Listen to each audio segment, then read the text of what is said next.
we must win. We will win. Win is the name of the game. How about this, Cowboys? Throws it right to the goal line. Urban jumping, catching the three, diving, touchdown! They'll never forget the day Emmitt Smith ran for 170 yards and did most of it with one arm.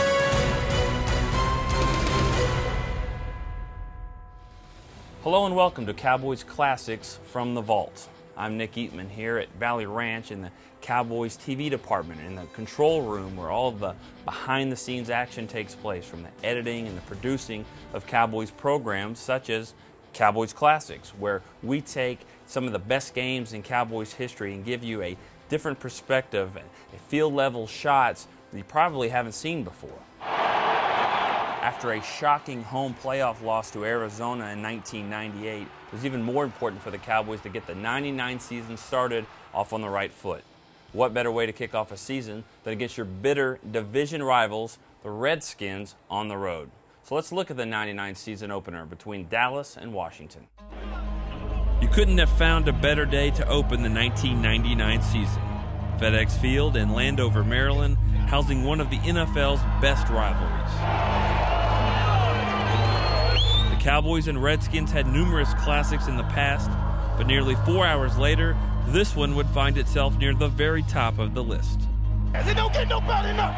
Good things are going to happen to us. Play over each other. While the Cowboys were trying to erase the memory of a bitter playoff loss to the Cardinals the year before, they did have a few new faces, like wide receiver Rocket Ismail, who was making his Cowboys debut.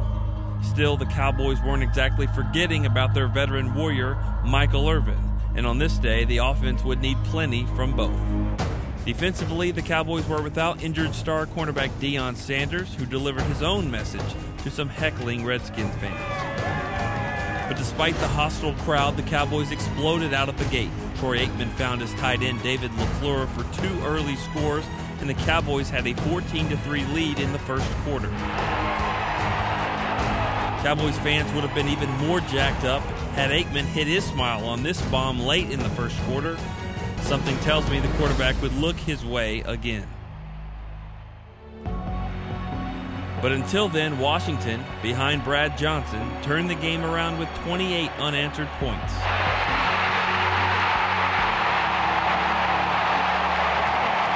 With a combination of long bombs to wide receivers, the Redskins were taking it right to the Cowboys, who were clearly staggered.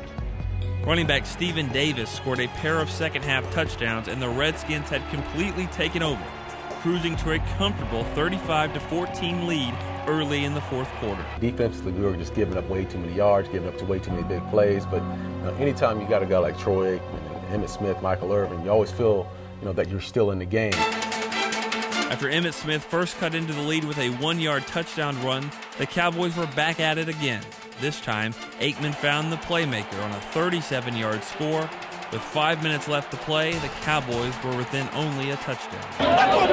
After another defensive stop, Aikman went to work again, but 90 yards from a game-tying touchdown. After spreading the ball around both in the air and on the ground, Aikman went back to his money man on 4th and 7. Aikman, straight drop, time, throws it to the post, touchdown!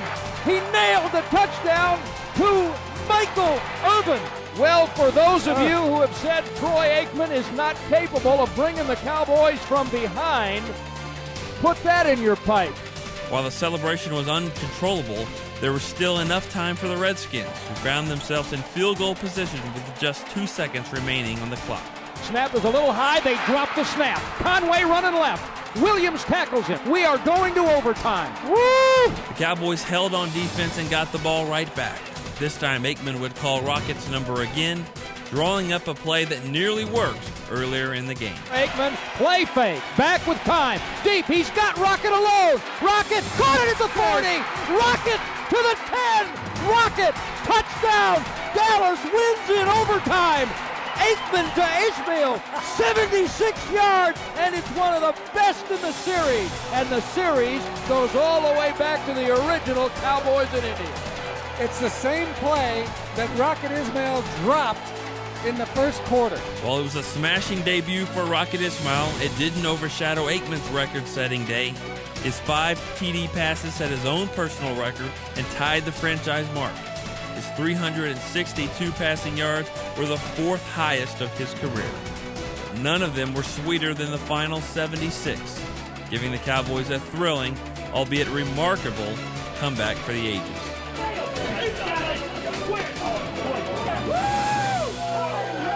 I don't care if it's 42 to 42 or 76. It doesn't matter. You fight your butt. You know what? How many does it take to win a game? Every Sunday. Everybody is everybody. 53. And that's what we're going to do. You stay together, ain't no telling what we can do, man. After that win, the Cowboys went to 3-0 and looked like they could be a possible Super Bowl favorite. But it all changed in Philadelphia when Michael Irvin went down. He was lost for the season, and it completely changed from there. The Cowboys went to 8-8, snuck into the playoffs, but ironically, their only road win of the season was that win against Washington in Week 1. And on a personal note, that day in Washington was my very first game with the Cowboys. Some 10 seasons later, it's hard to come up with a more exciting, thrilling game than having a front row seat for that kind of finish. We hope you enjoyed it as well on Cowboys Classic from the Vault.